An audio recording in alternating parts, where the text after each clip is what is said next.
got black flag. Yes, I did. Shame on you. What did you do this time, Karen? Apparently they said I was the smoothest rider. That's awesome, Karen. I love it every time a lady gets chosen the smoothest rider. It happens a lot here at RideSmart. Karen, do you think being smooth is important when you ride a motorcycle? And if so, why is that? Yes, sir. I mean, you have to have the fundamentals to be able to ride good. And whenever you get the fundamentals down, then the speed will come.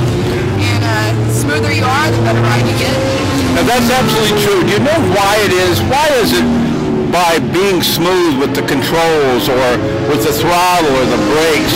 Do you know, Karen, what is it that why is that important in helping you to not fall down and just to ride in a safe manner and maybe even in a faster manner?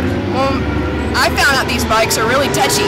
You're really erratic on your controls, then your bike's going to go all over the place. That's true. The smoother you are, the easier it is for you to ride, the less you have to do. Exactly. Also, another thing at RideSmart that we feel is very important is being consistent. Consistent with your braking point. Maybe the most important thing is being consistent with your corner entry speed. Not going into a corner too fast.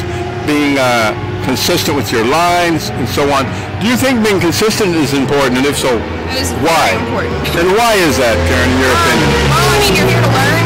If you're inconsistent, you're not going to be learning. You're going to be doing a whole bunch of different things. Right. The more consistent you are, the more you learn. You get faster and faster. Just as long consistent smoothness you have. Yes. Then it's easier to be natural. If you're doing all sorts of crazy stuff, it's not going to come natural to you. So, right. Almost anything. Right. Very good. Very good. You have to have it by habit. Also, Karen, you hear about all the injuries, fatalities, and people kind of riding way over their heads around Houston or San Antonio or DFW. It's really a shame. So many of them get hurt or worse.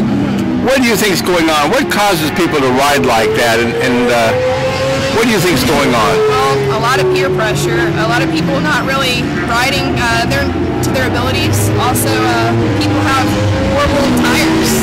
I've seen people. I used to work at a motorcycle shop, and people would come in with metal down to their tires. But also, I learned a lot by riding the track days, and people just don't want to spend a little bit of money to learn how to ride. I mean, it improves everything, but we usually don't want to ride the street anymore. Exactly. And why is that, Karen? What do you think? That's almost true with everybody that comes out this track. They really amp it down or they convert their bike to a track bike from a street bike. What's going on there?